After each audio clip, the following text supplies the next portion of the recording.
कौन है वो, कहां से आया, यह गाना राजामौली पर कैसे फिट बैठता है, सिर्फ एक आइडिया से कैसे कोहराम मचा दिया इंडस्ट्री में, एसएस राजामौली के सीक्वल से कैसे बना दिया इस रियल बाहुबली को। आज हम बात करने वाले हैं बाहुबली के सॉन्ग के बारे में जो न सिर्फ बाहुबली पर बल्कि उसके डायरेक्टर एसएस राजामौली पर भी फिट बैठता है। एसएस राजामौली पूरा नाम है कौदूरी श्रीशैल श्री राजामौली। 10 अक्टूबर 1973 को राउचर कर्नाटका के अमेश्वर कैंप में पैदा हुए। पूरी की पूरी फैमिली फिल्मी है। पापा केवी विजेंद्र प्रसाद फिल्म की कहानियां लिखते हैं। नॉर्थ इंडिया में फिल्मों के शौकीन क्राउड जो सिर्फ हीरो हीरोइन से फिल्म को पहचानता है उन्हें नहीं जानता होगा, लेकिन अभी हम बताते हैं उनका छोटा सा परिचय। बाहुबली 2 में राजामौली के पापा ने लिखी है और पिछली वाली में हिंदी में बजरंगी भाईजान लिखी थी। अब पता चला है कि राजामौली किसके बेटे हैं, कहां से निकला है वो हुनर जो साउथ इंडिया का फिल्म इंडस्ट्री पर राज कर रहा है। फिलहाल बात पापा की नहीं उनके बेटे की करते हैं। बड़ा बजट, दमदार कहानी, ढेर सारा स्पेशल इफेक्ट, हद से ज्यादा परफेक्शन और नतीजा ब्लॉकबस्टर हिट फिल्म। खूब सारा एक्शन, इमोशन और ड्रामा क्रिएट करके बाजार लूट ले जाते हैं। उनकी फिल्मों में ऐसा क्या खास होता है जिसकी वजह से ये ढेर सारा पैसा और प्रशंसा कमा कर लाती है। ये उनकी कई फिल्मों के फीचर्स देखकर समझने की कोशिश करते हैं। कुछ तेलुगु टीवी सीरीज डायरेक्ट करने के बाद राजामौली पहली फिल्म 2001 में लेकर आए। नाम था स्टूडेंट नंबर 1। एनटीआर जूनियर और गजाला लीड में रोल में थे और ये साल की सबसे बड़ी हिट थी। अगर पहला ही प्रोजेक्ट उम्मीद से ज्यादा सफल हो तो बंदा वही छाती छोड़कर ले जाता है। पहली फिल्म की स्टोरी कमाल की थी। एक लॉ कॉलेज में नया लड़का ज्वाइन करता है।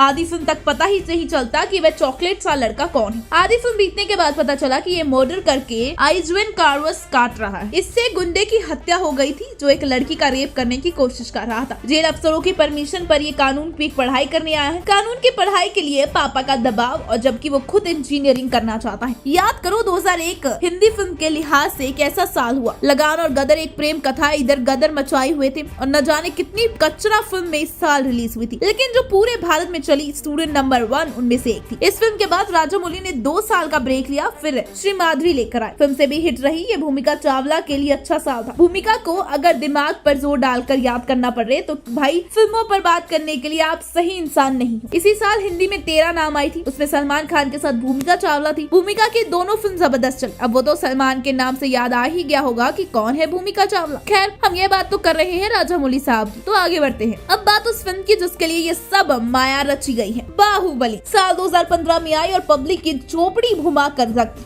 लॉस्ट में जो टू बी कंटिन्यूड लिखा था वो जानलेवा था भाई, जिसका इंतजार लोग खुली आंखों से सोते जागते करने लगे, जिसने भारत के दशक में सबसे बड़ा सवाल दिया, कटप्पा ने बाहुबली को क्यों मारा। दूसरे भाग में रिलीज होने के बाद भी लोग सिनेमा हॉल की तरफ दौड़े तो सिर्फ इसी सवाल का सही जवाब खोजने के लिए। लेकिन कभी सोचा है आखिर बाहुबली में क्या था जो लोग इतने दीवाने हुए थे। दिमाग पर जोर डालकर देखिए, ये शुद्ध मसाला फिल्म थी। इतिहास से एक सब्जेक्ट उठा लिया जिसमें से एक माँ बेटे का, एक प्रेमी और प्रेमिका के प्यार की इमोशनल कहानी को इस तरह पिरोया गया था कि देखने वाले के आंसू झरने ही तरह बन गए। झरना, इससे कुछ याद आया? वो मनमोहक झरना जिस पर बाहुबली लटका हुआ था। वो सीन आम कॉमन मैन के लिए एक फैंटेसी है जिस पर सवार होकर वो बड़ी दूर चला गया। शिवलिंग को कंधे पर उठाने वाला सीन, उसमें प्रभास की एक्टिंग से ज्यादा राजामौली के हुनर का कमाल था। अब यह सब कैसे हुआ, क्यों हुआ? हम तो कहीं कहेंगे कि भाई इतनी बात हो ही गई है तो एक बार फिर और देख लो चैनल पर बाहुबली। उम्मीद करते हैं कि मजेदार फैक्ट्स के साथ बाहुबली देखने का अलग ही मजा होगा, क्योंकि आप जब स्क्रीन पर ही नहीं स्क्रीन के पीछे की मेहनत को भी देख पाएंगे। तो आज के लिए बस इतना ही, फिर मिलेंगे एक नई वीडियो के साथ। तब तक खुश रहिए और देख रहिए बॉलीग्राफ्स वीडियोस।